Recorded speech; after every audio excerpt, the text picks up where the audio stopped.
Alfaro, 1927. Virginia Woolf. Primera parte. La ventana. 6. Pero ¿qué es lo que había sucedido? Alguien había cometido un error. Interrumpidas sus divagaciones, se sobresaltó y dio sentido a esas palabras que durante un rato le habían parecido que no tenían sentido. Alguien había cometido un error. Fijó sus ojos miopes en su marido, que se acercaba ominosamente hacia ella. Lo miró fijamente hasta que la proximidad le reveló que el estribillo se concertó en su mente, que algo había sucedido. Alguien había cometido un error, pero ni en toda su vida habría averiguado ella de qué se trataba. Temblaba, se estremecía. Toda su vanidad, su satisfacción por el esplendor propio durante la cabalgada, mientras cargaba como un rayo destructor, fiero como un halcón a la cabeza de sus hombres, todo eso se había conmocionado, había sido destruido. Caían sobre ellos bombas y metrallas, pero seguimos cabalgando valientes, rápidamente por el valle de la muerte. Disparaban, atronaban los cañones, hasta encontrarnos con Lady Briscoe y William Baines. Temblaba, se estremecía. Por nada del mundo le habría dirigido la palabra, al darse cuenta, por las señales conocidas. La mirada desviada, y una impresión general, como si ocultara y necesitara intimidad para recobrar el equilibrio, de que se sentía ultrajado y ofendido. Acarició la cabeza de James y le transmitió lo que sentía hacia su marido, y mientras observaba cómo pintaba de color amarillo una blanca camisa de vestir de caballero del catálogo del economato de la Armada y el Ejército, pensaba en lo maravilloso que sería si se convirtiera en un gran artista. ¿Y por qué no? Tenía una hermosa frente. Luego, al levantar la mirada hacia su marido, que pasaba junto a ella de nuevo, le alivió comprobar que un velo había ocultado la catástrofe. Había triunfado el instinto hogareño. El hábito salmodiaba sus ritmos tranquilizadores, de forma que cuando se detuvo deliberadamente, cuando apareció de nuevo, junto a la ventana y extraña y caprichosamente se inclinó para hacer cosquillas a James en la pantorrilla con una ramita que había cogido, ella le reprochó el haberse librado de ese pobre joven, Charles Tansley. Tansley se había ido porque tenía que escribir su memoria, dijo él. Lo mismo que James tendrá que escribir la suya, uno de estos días, agregó irónicamente moviendo la ramita. ¿Cómo odiaba a su padre? James apartó la ramita con la que el señor Ramsay, con ese estilo peculiar, compuesto de severidad y humor, hacía cosquillas en la pierna desnuda de su hijo. Pretendía terminar con este aburrido tejer de calcetines para llevarlos al día siguiente al nido de Surrey, dijo. No había ni la más pequeña posibilidad de ir al día siguiente al faro, dijo irascible el señor Ramsay. ¿Cómo estaba seguro? Preguntó. A veces cambiaba el viento. La extraordinaria irracionalidad de la observación y la estupidez de la mente femenina le enfurecían. Había cabalgado por el valle de la muerte, había temblado y se había estremecido, y ahora ella desafiaba los hechos, y hacía concebir a sus hijos esperanzas vanas. Peor aún, mentía. Dio una patada al escalón. Maldita sea, dijo. ¿Pero qué es lo que había dicho? Sencillamente que mañana podría ser bueno. Y podría, no con la bajada del barómetro y con el viento soplando de oeste. Buscar la verdad con tan asombrosa falta de consideración hacia los sentimientos de los demás, rasgar los tenues velos de la civilización con tanta insolencia, tan brutalmente, le parecía a ella que era un horrible ultraje contra la decencia humana. Y, sin contestar, sorprendida y cegada, bajó la cabeza, como para dejar pasar el turbión de granizo, la bocanada de agua sucia y que sin protesta la salpicara. No había nada que decir. Se quedó callado junto a ella, muy humildemente, tras largo rato. Dijo que si quería podía ir a preguntárselo a los guardacostas. A nadie reverenciaban tanto como a él. Estaba más que dispuesta a creerlo, dijo. Solo que entonces no tenía que preparar emparedados. Eso era todo. Se acercaban a ella, todo el día, incesantemente, porque era mujer. Que si esto, que si aquello. Uno quería esto, o lo de más allá. Los niños crecían. A veces se sentía como si no fuera nada más que una esponja empapada de emociones humanas. Y entonces venía él y la maldecía. Él decía que iba a llover. Él decía que no iba a llover. Y al momento el cielo y la confianza se abrían ante ella. A nadie reverenciaba más. Pensaba que no era digna de atarle los cordones de los zapatos. Avergonzado de su mal humor, de la gesticulación de las manos cuando dirigía la carga de los soldados, el señor Ramsay, torpemente, volvió a hacer cosquillas una vez más en la pierna de su hijo. y después, como si ella le hubiera dado permiso, con un movimiento que extrañamente le recordó a su esposa, el viejo león marino del sur, cuando se echaba hacia atrás después de comer la ración de pescado, y rodeaba de forma que el agua de la piscina hiciera olas, se sumergió en el aire de la tarde, que ya era muy denso, y despojaba de sustancia las hojas y los setos, pero con compensación, quizá, les devolvía a las rosas y claveles un lustre que no había tenido durante el día. Alguien había cometido un error, volvió a decir, mientras paseaba por la terraza dando grandes zancadas. Pero cómo había cambiado el tono. Era como el del cuclillo, que en junio sigue todo vientecillo, como si estuviera buscando a tientas alguna frase para un nuevo estado de ánimo, y como si solo tuviera esta mano, y la usara, aunque no fuera muy buena, pero sonaba ridícula. Alguien había cometido un error. Así la repetía, casi como una pregunta, sin convicción, melodiosamente. La señora Ramsay no pudo evitar una sonrisa, y pronto, seguro, se le oiría tararearla de un lado a otro, y luego la dejaría, se quedaría callado. Estaba bien. La intimidad se había restaurado. Se detuvo para encender la pipa, miró hacia su esposa e hijo en la ventana, y del mismo modo que alguien levanta la vista de la página que lee cuando va en un tren expreso, y ve en una granja un árbol y un grupo de casas, como en una ilustración, la confirmación de algo leído de la página impresa a la que se regresa al momento fortificado, satisfecho, de igual forma, sin fijarse ni en su esposa ni en su hijo, el verlos lo fortificó, lo satisfizo y consagró sus esfuerzos a la resolución del problema que consumía la energía de su brillante mente. Era una mente privilegiada, porque si el pensamiento es como el teclado de un piano, dividido en otras tantas notas, o como el abecedario que se organiza en 27 letras, todas en su orden, entonces su espléndida mente no tenía dificultad de recorrer esas letras una tras otra, con firmeza y precisión, hasta llegar, por ejemplo, a la letra Q. Llegaba a la Q. Muy poca gente en toda Inglaterra llegaba en el curso de su vida a la Q. Y aquí, deteniéndose brevemente junto a la urna de piedra que contenía unos geranios, vio, pero ahora como si estuvieran muy, muy lejos, como niños que cogían conchas, divinamente inocentes y ocupados en las florerías que había a sus pies, y en cierto modo, completamente indefensos contra una amenaza que él sí advertía, a su esposa y su hijo allí, juntos, en la ventana. Necesitaban su protección, y él se la daba. Pero después de la Q, ¿qué hay a continuación? Después de la Q hay todavía unas letras, la última de las cuales es apenas visible para los ojos mortales, pero ofrece un destello rojo a lo lejos. Solo un hombre de cada generación llega a la letra Z, de forma que si él pudiera llegar a la R, eso ya sería mucho. Al menos la Q sí estaba aquí. No tenía dudas respecto de la Q. Podía demostrar la Q, y si la Q es la Q, la R.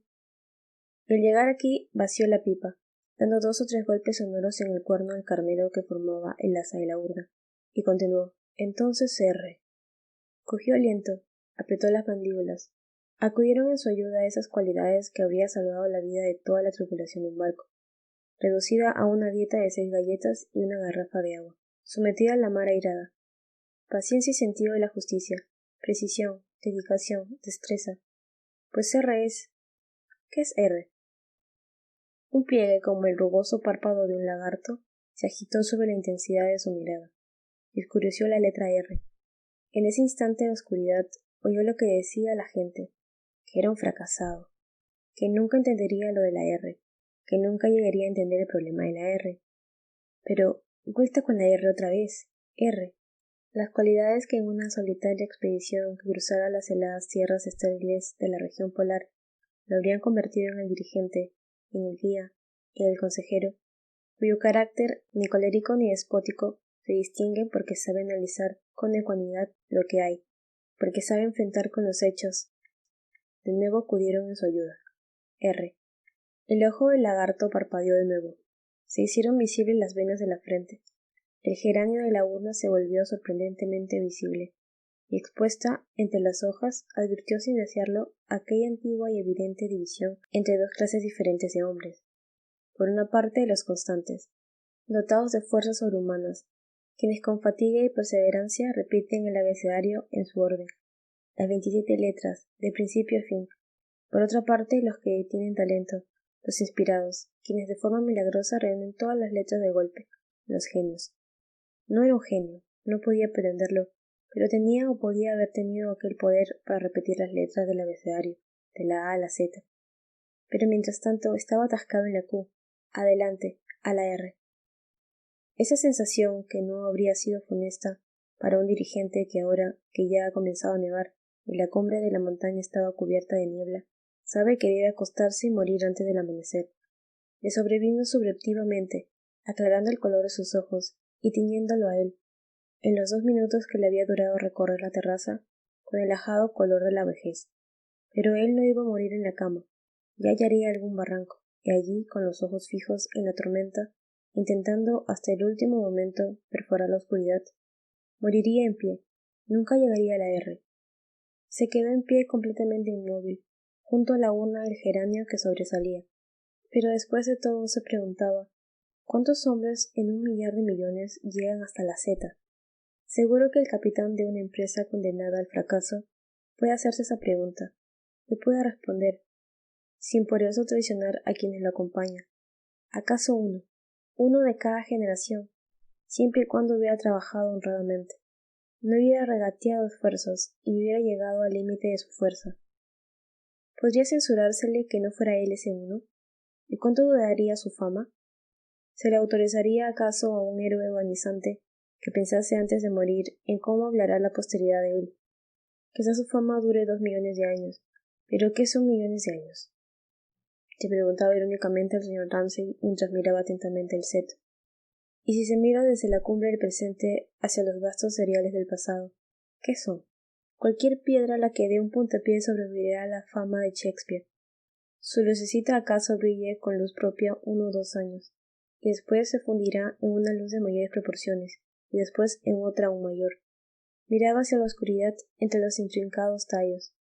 ¿Quién censuraría al capitán de esa empresa condenada al fracaso, si después de todo hubiera subido lo suficiente como para poder ver el erial de los años y la muerte de las estrellas? Si antes de que la muerte agortara sus miembros y no pudiera moverse de manera deliberada, se llevase los entumecidos dedos hasta la frente y se cuadrase de forma que cuando el grupo de rescate llegara y lo hallara muerto en su puesto, viera la hermosa imagen de un soldado. El señor Ramsay se cuadró y se quedó muy rígido junto a la urna. ¿Quién lo censuraría si, quedándose inmóvil un momento, se demorase en la fama, en las expediciones que acudirían a rescatarlo, en los monumentos fúnebres que se erigirían sobre sus huesos por los agradecidos discípulos? En fin, ¿quién censuraría al dirigente de la expedición condenado al fracaso, si, tras hacerse arriesgado hasta el límite, y tras haber puesto toda la fuerza en ello, hasta el último gramo, hasta quedarse dormido sin saber si despertará o no, advertir ahora, a causa de unos pinchazos en los dedos de los pies, que estaba vivo, y que eso de vivir no le desagradaba nada, y que necesitaba consuelo, whisky, y alguien a quien contarle inmediatamente sus penalidades? ¿Quién lo censuraría?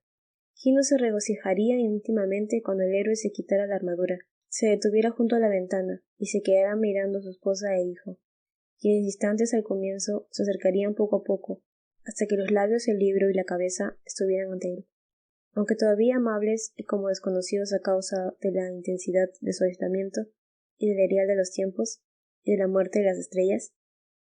Finalmente, tras guardar la pipa en el bolsillo, inclinada la magnífica cabeza ante ella, ¿quién lo censuraría si rindiera homenaje a la belleza del mundo? 7. Pero su hijo lo odiaba por acercarse a ellos, por creerse superior, lo odiaba por interrumpir, lo odiaba por la ampulosidad y lo sublime de los gestos, por la espléndida cabeza que tenía, por su precisión y egotismo. Ahí estaba otra vez, exigiendo que le prestaran atención, pero sobre todo, lo odiaba por los chirridos y trinos de sus emociones, que vibrando por toda la habitación, perturbaban la perfecta sencillez y buen sentido de las relaciones con su madre. Esperaba que si se quedaba mirando con toda atención la página, se fuera. Confiaba en llamar la atención de su madre si señalaba una palabra con el dedo. Su madre, para su enfado, se quedaba paralizada cuando aparecía su marido.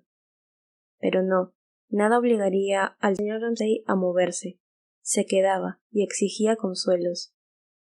La señora Ramsay, que había estado reclinada, con el brazo sobre su hijo, se irguió, y medio vuelta, pareció que fuera a levantarse, Fue como si hubiera enviado verticalmente al aire una lluvia de energía, una columna de rocío, que parecía a la vez animada y viva, como si su energía se hubiera fundido con una fuerza con brillo y luz propia, aunque estaba sentada, y había cogido el calcetín de nuevo. Y como si en esta deliciosa fecundidad, en este surtidor y fuente de la vida, se hundiera la funesta esterilidad masculina, punzante, pico de bronce, estéril y desnudo. Quería consuelos. Era un fracasado, dijo. Destellaron las agujas de la señora Ramsay. El señor Ramsay, sin dejar de mirarla a la cara, repitió lo que había dicho, que era un fracaso. Le devolvió las palabras en un suspiro. Charles Townsley, dijo. Pero él quería más. Lo que necesitaba era consuelo. En primer lugar, que le aseguraran que era un genio, y a continuación que lo introdujeran en la esfera de la vida, que lo acogieran y calmaran, que le hicieran recobrar la sensatez, que la esterilidad se convirtiera en fertilidad, y que todas las habitaciones de la casa se llenaran de vida. El salón, la cocina tras el salón, los dormitorios sobre la cocina y más allá, los cuartos de juego de los niños. Había que acomodarlos, llenarlos de vida. Charles Townsley pensaba que era el metafísico más importante de su época, dijo ella, pero él quería algo más, quería consuelos, deseaba que le aseguraran que estaba en el centro de la vida, que lo necesitaban, y no solo aquí, en todo el mundo. Las agujas destellaban, y ella, confiada, erguida, creaba el salón y la cocina, los iluminaba, y le dijo que se calmara, que entrara y que saliera, que se divirtiera. Se reía, tejía. Entre las rodillas de ella, muy embarado, James advertía cómo ardía en llamas toda la fuerza de ella para que la bebiera y sofocara el punzante pico de bronce. La yerma cimitarra del macho, que una vez tras otra golpeaba en misericordia exigiendo consuelo. Era un fracasado, repetía. Sí, mira, toca. Desteñaron las agujas. Tras echar una breve mirada alrededor, más allá de la ventana, al propio James le aseguró, sin sombra de duda, con su risa, con su actitud, con su eficacia, al igual que la niñera que llevaba luz al dormitorio a oscuras, tranquiliza al niño inquieto, que era real, que la casa estaba llena, que el jardín florecía. Si tuviera en ella una fe incondicionada, nada la heriría, por muy hondo que se enterrara o por muy alto que escalara, ni durante un segundo estaría sin ella. Así, alardeando de su capacidad para amparar y proteger, apenas había un fragmento de ella misma que le sirviera para conocerse. Todo lo que gastaba con generosidad, y James, rígido entre las rodillas, sentía como si ella floreciera al modo de un frutal cargado de frutos rosados, lleno de hojas y de ramas bailarinas, en el que el punzante pico de bronce, la árida cimitarra del padre, el egotista, se hundía y golpeaba, mientras exigía consuelo. Lleno de las palabras de ella, como el niño que se aparta satisfecho, dijo, finalmente, mirándola con humilde gratitud, restaurado, renovado, que iba a dar un paseo, a ver a los niños jugar al cricket, se fue. Al momento la señora Ramsay pareció recogerse sobre sí misma, un pétalo tras otro, y todo el edificio se recogió sobre sí mismo, exhausto, de forma que solo le quedó fuerza para mover un dedo, con el exquisito abandono del cansancio, por la página del cuento de hadas de Grimm, mientras latía en ella, con el pulso de una primavera que ha alcanzado su expansión máxima y ahora delicadamente deja de latir, el rapto de la creación lograda. Cada latido de este pulso parecía, al alejarse él, incluirla a ella y a su marido, y parecía dar a cada uno ese solaz que dos notas diferentes, una alta, otra baja, que sonaran a la vez, parecen ofrecerse una a otra al combinarse. No obstante, al apagarse la resonancia al volver al cuento de hadas, la señora Ramsay se sintió no solo físicamente cansada, siempre le ocurría después, nunca en el momento, sirio como si la fatiga se hubiera teñido vagamente de alguna sensación desagradable, que tuviera otra causa, y no es que al leer en voz alta la historia de la mujer del pescador, ella no supiera exactamente de dónde procedía, ni se permitió traducir a palabras su insatisfacción. Cuando se dio cuenta, al pasar la página, cuando se detuvo y oyó aburrida, ominosamente, cómo rompía una ola, de dónde procedía, no le gustaba ni un segundo sentirse mejor que su marido. Más aún, no podía soportar no estar completamente segura cuando hablaba con él, de la verdad de lo que decía. Las universidades y personas que lo necesitaban, las conferencias y los libros que eran tan importantes, ni se le ocurría por un momento dudar de nada de esto. Pero lo que la desazonaba era su relación, y el acercarse a ella así, abiertamente, para que lo viera todo el mundo, porque entonces la gente diría que dependía de ella, cuando todos debían saber que de los dos era él infinitamente más importante, y que lo que ella daba al mundo, en comparación con lo que él daba, era una insignificancia. Pero claro, además estaba lo otro, lo de no ser capaz de decirle la verdad. Por ejemplo, respecto a lo del tejado del invernadero, y lo que iba a costar repararlo. Unas 50 libras quizá. Y luego estaba lo de sus libros, y el temor de que él pudiera enterarse, de que ella sospechara de que este último no había sido quizás el mejor que hubiera escrito en su vida. Lo había deducido de algún comentario de William Banks, y también lo de ocultarle cosillas sin importancia, y que se dieran cuenta los niños, y la carga que era para ellos. Esto es lo que empañaba toda alegría, la pura alegría, la de las dos notas que sonaban juntas, y dejaba que el sonido lúgubremente desafinado se apagara en su oído. Oscureció la página una sombra. Levantó la mirada. Era Augustus Carmichael, que pasaba arrastrando los pies, justamente ahora, en el momento en que tan doloroso era que le recordaran lo inadecuado de las relaciones humanas, que ni el más perfecto dejaba de tener defectos, y no pudo sufrir el examen que, como quería su marido con su pasión por la sinceridad, hizo de sí misma, cuando era tan doloroso sentirse rea de la nulidad, y ajena a sus propias funciones por mentiras y exageraciones. Justo en este momento, en que más se consumía ignoblemente en medio de su exaltación, fue cuando pasó el señor Carmichael, arrastrando los pies, con las zapatillas amarillas, y algún demonio propio la obligó a decir cuando pasaba: ¿Va a casa, señor Carmichael? 8. No dijo nada. Tomaba opio. Los niños decían que el opio volvía rubia la barba. Quizá. Lo que sí le parecía evidente es que el pobre era un infeliz, y que se venía con ellos todos los años para huir de algo. Y año tras año ella se sentía igual. Él no confiaba en ella. Le había dicho: voy al pueblo. ¿Quieres sellos, papel de cartas, tabaco? Y él se limitó a quedarse parpadeando. No confiaba en ella. Era obra de su mujer. Recordaba la inquina que le tuvo su mujer al señor Carmichael, y lo intransigente que era aquella mujercita detestable a quien había visto con sus propios ojos echarlo del minúsculo alojamiento de St. John's Wood. Era desordenado, se manchaba, y era todo lo pesado que pudiera ser un anciano sin nada que hacer en el mundo. Lo había echado de casa, dijo con aquella voz tan desagradable. Sí, señora Ramsay, creo que tenemos que hablar. Y la señora Ramsay tuvo que escuchar, como si ocurriera ante sus ojos, una relación de las incontables desdichas de la vida de él. ¿Tenía dinero para comprar tabaco? ¿Tenía que pedírselo a ella? ¿Media corona? ¿18 peniques? Ay, no quería ni pensar en las humillaciones por las que le había hecho pasar. Ahora le evitaba. Nunca supo por qué, excepto que de forma incorrecta seguro que tenía que ver con aquella mujer. Él nunca le dijo nada, pero ¿qué otra cosa podría haber dicho ella?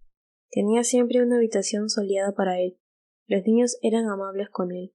Nunca dio ella muestras de que no quisiera que estuviera con ellos. Hasta se esforzaba en ser amable. ¿Quieres ellos? ¿Tabaco? Creo que este libro le gustará, etc.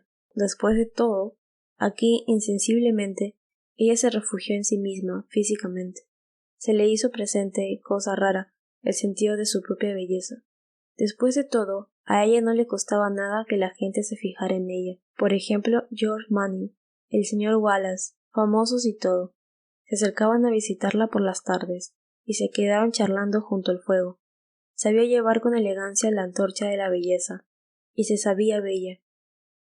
Exigía esta antorcha con orgullo dondequiera que entrara, y después de todo, por mucho que hiciera por verla, y por mucho que le disgustara la monotonía que eso le imponía, la belleza era evidente. La habían admirado, la habían amado, había entrado en velatorios, había visto llorar hombres y mujeres, liberados de sus preocupaciones, se habían consentido ante ella el consuelo de la sencillez. La haría que él la evitara. Le dolió. No era claro, no estaba bien. Eso es lo que le importaba, que se agregara a esto al enfado con su marido. Tenía la sensación ahora al pasar el señor Carmichael, arrastrando las zapatillas amarillas, con un libro bajo el brazo, asintiendo con la cabeza, de que no se fiaba de ella, y pensaba que todos sus deseos de dar, de ayudar, eran pura vanidad. Era por amor propio, por lo que tan ansiosamente se enseñaban en dar, en ayudar, para que la gente dijera: «Oh, señora Ramsay, querida señora Ramsay, claro que sí, señora Ramsay», para que la necesitaran y la buscaran y la admiraran. ¿No era este su más secreto deseo? Y, por lo tanto, ¿no era lógico que cuando el señor Carmichael la evitaba, como acababa de hacer, y fuera a ocultarse en cualquier rincón donde se dedicaba a hacer crucigramas incansablemente, no solo se sintiera desdeñada y contrariada, sino que se le hiciera sentir la mezquindad de una parte de ella y de las relaciones humanas? Y estas relaciones, en el mejor de los casos, qué imperfectas son, qué despreciables, qué egoístas. Marchita, agotada, las mejillas hundidas, el cabello cano, quizá la imagen de su belleza ya no alegraba a nadie.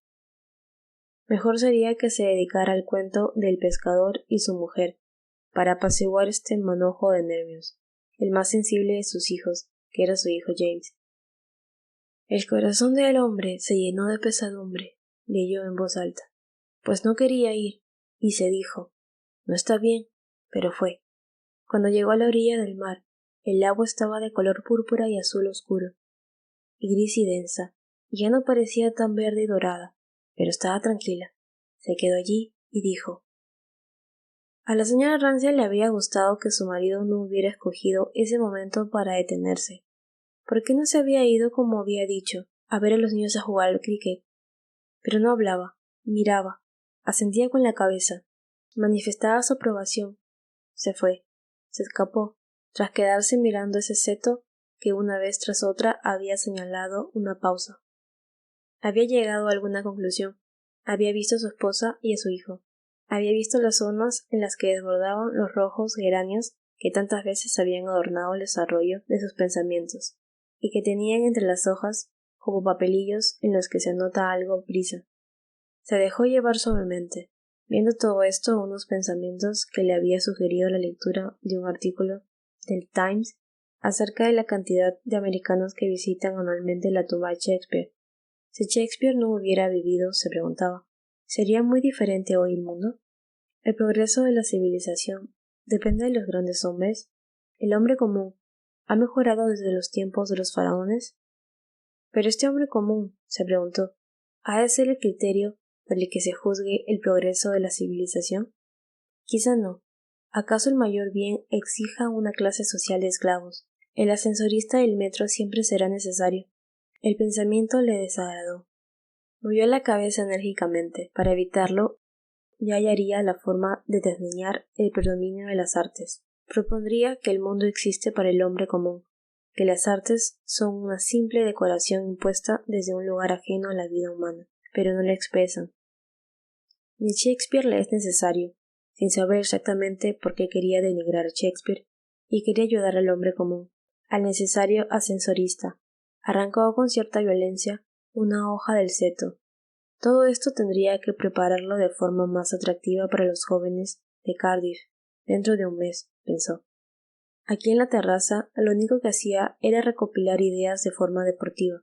Arrojó la hoja que había arrancado tan enfadado, como quien apea el caballo para coger un ramillete de rosas, o se llena los bolsillos de avellanas, mientras pasea a su sabor por los caminos y senderos de una comarca que conoce desde que era un niño. Todo era conocido, el recodo, la portilla, el atajo del campo.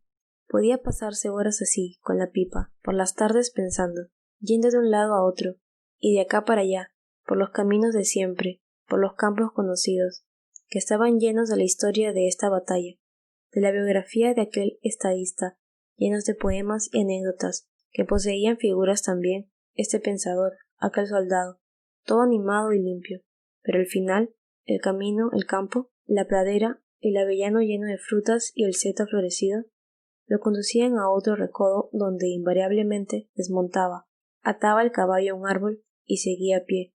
Llegaba al borde del jardín y miraba hacia abajo, hacia la bahía.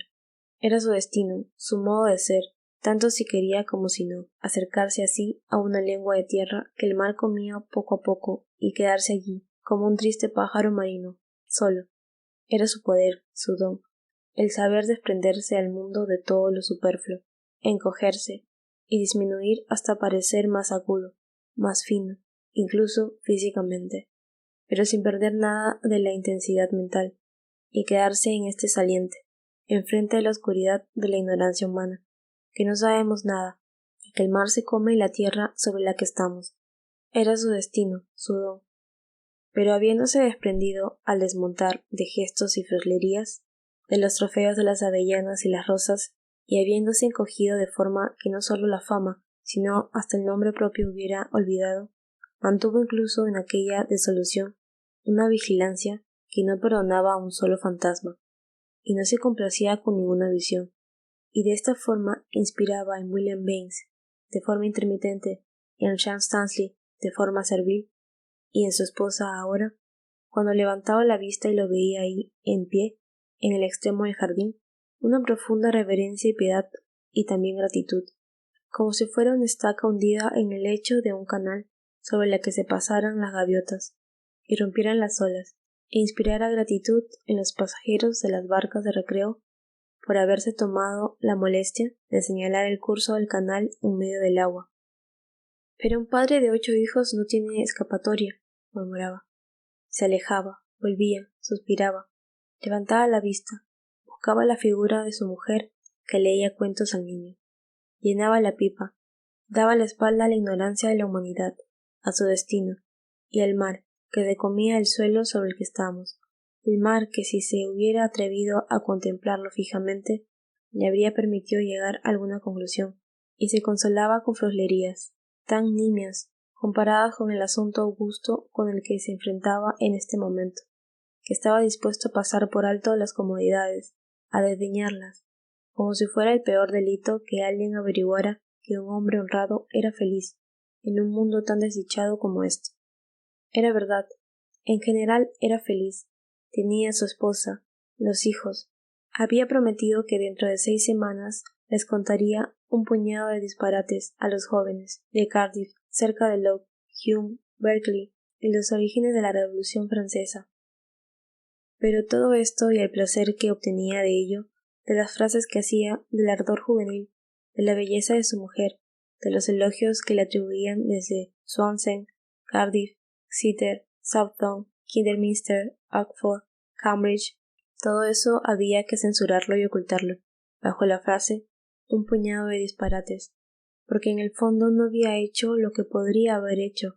Era un disfraz, era el refugio de quien temía aceptar sus propios sentimientos, que no podía decir esto es lo que soy, esto es lo que quiero, alguien digno de piedad y desagradable a los ojos de William Baines y Lily Briscoe, que se preguntaban por qué era necesario semejante ocultamiento, por qué necesitaba siempre alabanzas, por qué un hombre tan valiente era tan tímido en los asuntos de su vida.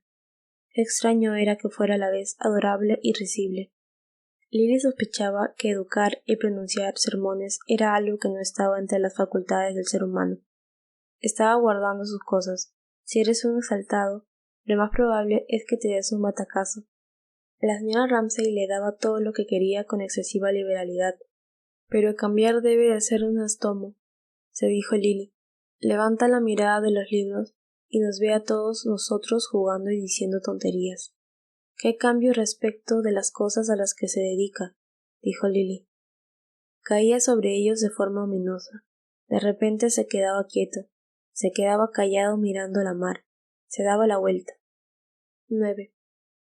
Sí, dijo el señor Baines, mirando cómo se alejaba. Qué pena tan grande le daba. Lily había dicho algo acerca de que la asustaba porque cambiaba de humor muy bruscamente. Sí, dijo el señor Baines, qué pena tan grande que el señor Ramsay no se comporte como los demás, porque a él le gustaba Lily Briscoe. Hablaba con ella del señor Ramsay con toda franqueza. Por esa razón, dijo él, es por la que los jóvenes no leían Carlyle. Un abuelo gruñón que se enfadaba si el porridge del desayuno estaba frío. A cuento de que se atrevía a sermonearnos. Eso es lo que el señor Banks creía que pensaban los jóvenes de hoy. Era una grandísima pena que creyeras como él, que Carlyle era uno de los grandes maestros de la humanidad. A Lily le daba vergüenza reconocer que no había leído Carlyle desde los tiempos de la escuela, pero en su opinión a una le gustaba el señor Ramsay todavía más porque pensaba que si a él le dolía el dedo peñique, eso significaba, según él, que estaba a punto de llegar al fin del mundo. No, no era precisamente eso lo que a ella le preocupaba. ¿A quién engañaba? Pedía sin subterfugios que lo alabaras, que lo admiraras, y a nadie engañaban sus trucos. Lo que no le gustaba a ella era la estrechez de miras, la ceguera, decía, dirigiendo la mirada hacia él.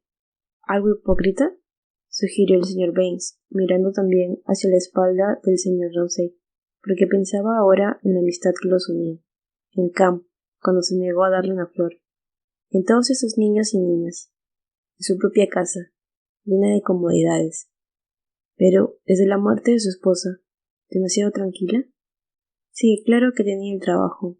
Daba igual. Lo único que quería era que Lily se mostrara de acuerdo en eso de que era algo hipócrita. Lily todavía estaba guardando los pinceles. Levantaba los ojos, los bajaba, los levantaba, y allí estaba el señor Ramsay.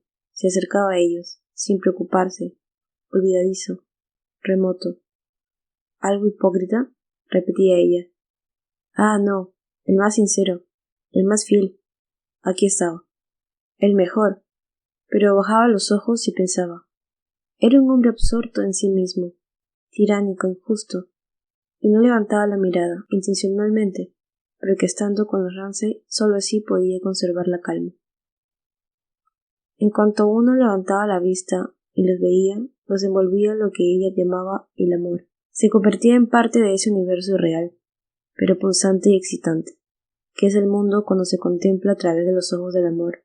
El cielo se desplegaba para ellos, los pájaros trinaban por ellos. Y lo que aún era más interesante, también ella sentía al ver al señor Ramsay acercarse amenazador y retirarse, y la señora Ramsay sentada con James en la ventana, y el paso de la nube y el movimiento del árbol, como la vida, de ser una cosa compuesta de muchos incidentes separados que se vivían uno tras otro, se recogía y se hacía una, como si fuera una ola que la arrastrara a una con ella, y la arrojara de golpe sobre la playa. El señor Banks esperaba que ella respondiera, y ella estaba a punto de decir algo, de expresar alguna censura hacia la señora Ramsay. Cómo le gustaba impresionar a su manera, qué arbitraria era, o algo parecido. Pero entonces el éxtasis del señor Baines hizo que fuera completamente innecesario que ella hablara. Así eran las cosas. Había que pensar en la edad de él, que pasaba de los 60, y en su aspecto atildado, y en la impersonalidad, y en la científica bata blanca que se imaginaba una que lo envolvía. Para él, quedarse mirando fijamente a alguien, como había visto que miraba ella a la señora Ramsay, era un éxtasis. Algo equivalente, pensaba Lily, a los amores de docenas de jóvenes, y quizá la señora Ramsay no hubiera despertado el amor de decenas de jóvenes. Era amor, pensaba ella, fingiendo que colocaba el lienzo, destilado y quintaesenciado, un amor que nunca intentaba hacer el objeto amado. Es igual al que los matemáticos profesan hacia sus símbolos, o los poetas a sus frases. Se había concebido para entenderse por el mundo, y para convertirse en propiedad de toda la humanidad. Y así era. Todo el mundo, en efecto, debería haberlo compartido. Si así fuera, el señor Baines hubiera sido capaz de explicar por qué aquella mujer le gustaba tanto, por qué verla leer un cuento de hadas a su hijo le producía el mismo efecto que el hallar la solución de un problema científico, porque sentía, como lo había sentido cuando había demostrado algo definitivo acerca del sistema digestivo de las plantas, que lo bárbaro se volvía dócil, que el caos adquiría orden. Semejante éxtasis, ¿Qué otro nombre podría dársele? Hizo que Lily olvidara por completo lo que había estado a punto de decir. No era nada importante. Se trataba de algo acerca de la señora Ramsay. Había palidecido ante el éxtasis, ante la mirada fija, cosas hacia la que ella solo tenía gratitud, porque no había nada que le agradara tanto, que suavizara las dificultades de la vida, y que le quitara milagrosamente todas las cargas, como este poder sublime, este don de los cielos, y uno no debería interrumpirlo, mientras durara, como tampoco uno estorbara un rayo del sol que descansara sobre el suelo. Que la gente amase así, que el señor Banks tuviera estos sentimientos hacia la señora Ramsay. Le echó una mirada mientras él estaba distraído. Era inútil, era una forma de exaltación. Limpió los pinceles, uno tras otro, con un trapo viejo, con humildad, esmerándose. Evitaba ella la reverencia que descendía sobre las mujeres. Se sentía alabada. Que se quede mirando a él si quería. Así ella podría echar una mirada de reojo al cuadro. Le daban ganas de llorar. Era malo, era horrible, era pésimo. Podía haberlo hecho de otra forma, por supuesto. El color debería haber estado más diluido, más difuminado. Las formas deberían haber sido más etéreas. Así es como lo habría visto el señor Pamsford. Pero es que ella no lo veía así. Veía cómo el color ardía dentro de un marco de acero, la luz de ala de mariposa sobre los arcos de una catedral. De todo eso solo quedaban sobre el lienzo unas pocas huellas distribuidas por el lienzo. Nadie lo vería nunca, nunca colgaría en una pared, y al señor Tansley le susurraba al oído. Las mujeres no saben pintar, las mujeres no saben escribir. Recordó lo que estaba a punto de decir sobre la señora Ramsay. No sabía de qué forma había podido expresarlo, pero se trataba de algo crítico. La noche anterior le había fastidiado cierta arbitrariedad. Siguiendo la dirección de la mirada del señor Baines, pensó en que no había mujer que adorase a otra mujer de la forma en que él adoraba. Lo único que podía hacer era buscar refugio bajo la sombra protectora del señor Baines, extendida sobre ambas. Siguiendo el curso de este rayo de luz, ella agregó su propia luz diferente. Pensaba que sin duda era la persona más adorable, inclinada sobre el libro, acaso la mejor, pero a la vez algo diferente de la perfecta figura que allí se dejaba ver. ¿Pero por qué? ¿Cómo que diferente?, se preguntaba, limpiando la paleta de los botoncitos de color azul y verde que le parecían inanimados ahora, pero se prometió que al día siguiente ella los animaría, los obligaría a moverse, a moldearse, a obedecerla.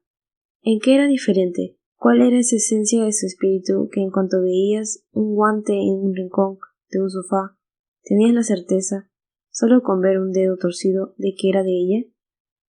Era veloz como un ave, directa como una flecha, tenía su fuerza de voluntad, tenía talento para mandar. Claro, se recordó a sí misma Lily. Pienso en las relaciones con las mujeres. Yo soy mucho más joven, soy una persona insignificante, soy una que vive cerca de Brompton Road. Abría las ventanas de los dormitorios, cerraba puertas. Así intentaba recordar la melodía de la señora Ramsay mentalmente.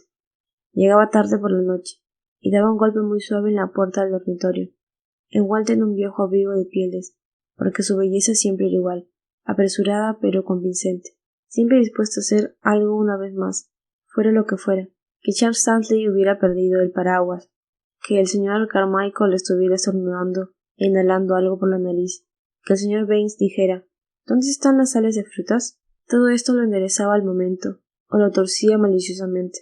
Dirigiéndose hacia la ventana, fingiendo que tenía que irse, amanecía, veía cómo salía el sol, de lado más íntimamente, pero siempre riéndose, insistía en que ella, Minta, todas tenían que casarse, porque en todo el mundo, por muchos laureles que pusieran a sus pies, pues a la señora Ramsay le importaba muy poco su pintura, o por muchos triunfos que obtuviera, quizá la señora Ramsay también los hubiera tenido, y al llegar aquí se entristecía, se ensombrecía, regresaba al sillón.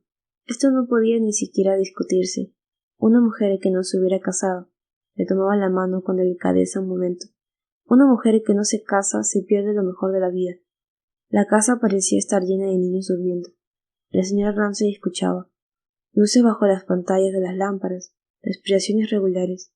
Ah, pero decía Lily, tenía a su padre, el hogar, e incluso, si se hubiera atrevido a decirlo, la pintura. Pero todo esto parecía tan poca cosa, tan virginal, ante lo otro, Sí, pero al avanzar la noche y al separar las cortinas, la luz, e incluso cuando ya trinaba de vez en cuando algún pájaro en el jardín, juntando todas sus fuerzas con desesperación, le gustaría haberse presentado como excepción a la regla universal, una súplica. Quería seguir soltera, le gustaba ser como era, no estaba hecha para lo otro, pero eso suponía que tendría que enfrentarse con esa mirada fija de desconocida profundidad, y tenía que aceptar la sencilla certidumbre de la señora Ramsay. Y ahora volvía a la infancia, de que la quería Lily, su pequeña Brisk. Era tonta, y entonces recordaba que había reclinado la cabeza en el regazo de la señora Ramsay, y no había dejado de reírse hasta casi llegar a la histeria, ante la idea de que la señora Ramsay decidiera, con calma inmutable, unos destinos que eran completamente incomprensibles para ella. Ahí estaba sentada, sencilla, seria. Había recobrado el sentido de sí misma. Era el dedo torcido del guante. Pero ¿en qué santuario había entrado una? Finalmente Lily Briscoe levantó la mirada. Y allí estaba la señora Ramsay, completamente ajena a lo que había ocasionado sus risas, que seguía tomando decisiones, pero había desaparecido toda huella de fuerza de voluntad, y en su lugar había algo claro, como ese espacio que termina por ocultar las nubes, el pedacito de cielo que duerme junto a la luna. ¿Era sabiduría? ¿Era conocimiento? Se trataba una vez más del engaño de la belleza, de forma que todas las sensaciones de una, o medio camino de la verdad, terminasen por enredarse en una trampa dorada.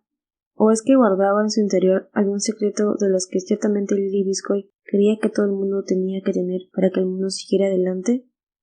No todo el mundo podía ser tan atolondrado o reflexivo como ella, pero si lo sabían, ¿por qué no le decían lo que sabían? Sentada en el suelo, abrazaba las rodillas de la señora Ramsay, todo lo cerca que podía, sonriéndose al pensar que la señora Ramsay nunca sabría la razón de la intensidad del abrazo. Se imaginaba cómo en las cámaras de la mente y del corazón de esta mujer, que físicamente estaba en contacto con ella, había, como en los tesoros de los reyes, tablillas con inscripciones sagradas, que si una pudiera leerlas, le enseñarían todo, pero que nunca se ofrecerían libremente, nunca llegarían al público.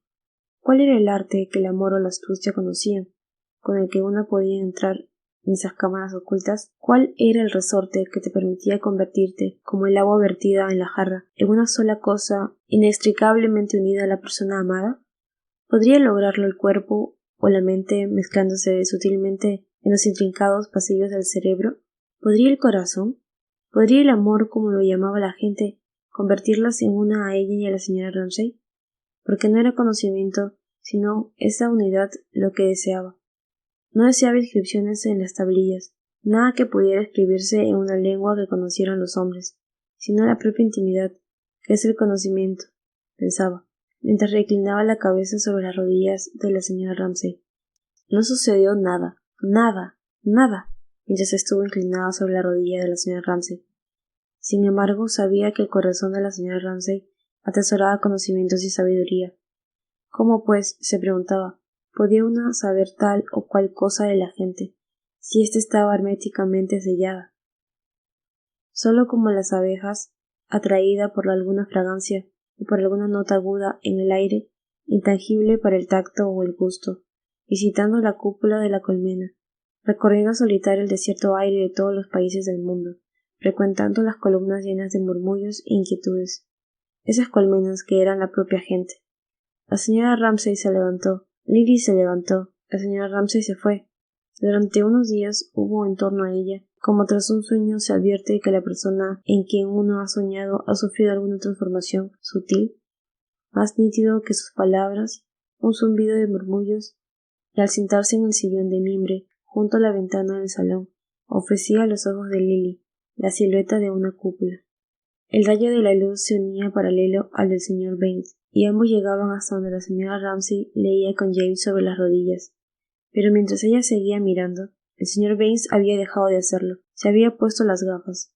Había retrocedido un poco. Había levantado una mano. Se habían entrecerrado sus claros ojos azules, y Lily, sobresaltada, vio lo que quería hacer, y cerró los ojos como el perro cuando ve la mano levantada sobre su cabeza. Le habría gustado arrancar el cuadro del caballete, pero se dijo, hay que aceptarlo. Hizo un esfuerzo, quiso recobrar la confianza y someterse a la prueba terrible de que alguien examinara su cuadro. Hay que aceptarlo, se dijo. Hay que aceptarlo. Y si finalmente alguien iba a verlo, el señor Baines era menos preocupante que los demás, pero que otros ojos pudieran ver el balance de sus 32 años, la sedimentación de cada día de su vida, mezclado con algo más secreto de lo que ella jamás hubiera expresado o mostrado en el curso de todos esos días. Eso era una agonía, pero a la vez, qué inmensamente excitante era. No había nadie más desapasionado y tranquilo. Sacó un cortaplumas y señaló con el mango de hueso en un lugar del lienzo. ¿Qué es lo que quería indicar con esa mancha púrpura triangular que había justamente ahí? Preguntó. Era la señora Ramsay mientras leía para James, dijo. Sabía que le respondería, que nadie diría que se trataba de una forma humana, pero ella no quería lograr que se pareciera, dijo. Entonces, ¿para qué los había puesto allí? Preguntó. ¿Por qué?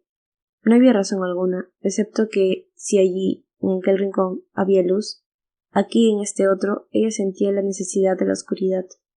Sencillo, consabido, trivial. Incluso, sin embargo, el señor Baines pareció interesarse.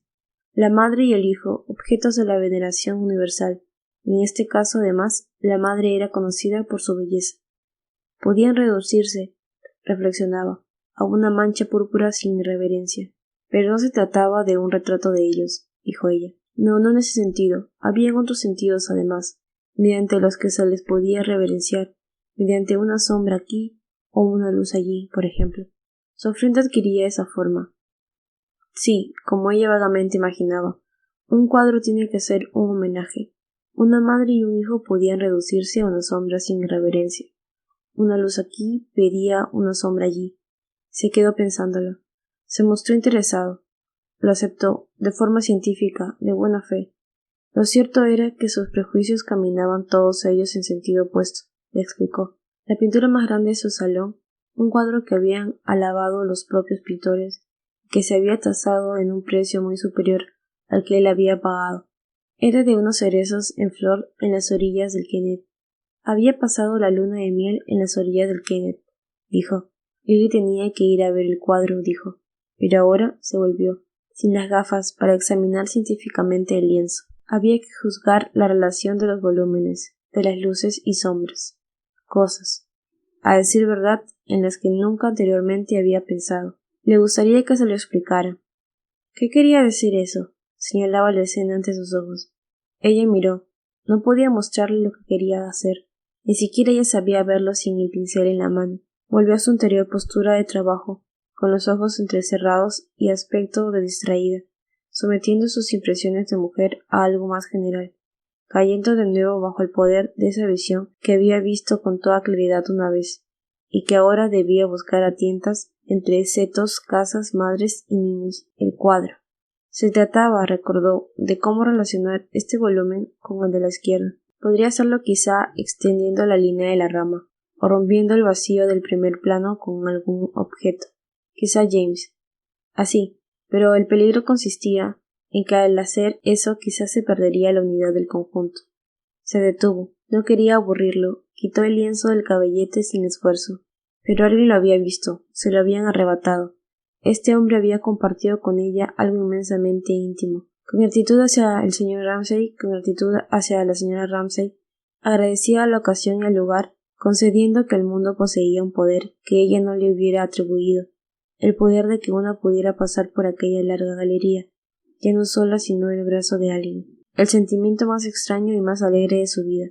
Echó el pestillo de la caja de pinturas con más fuerza de la necesaria, y al cerrarla pareció rodear mediante un círculo eterno la propia caja de pinturas, el jardín, al señor Baines y a esa malvada villana, a Camp, que pasaba corriendo.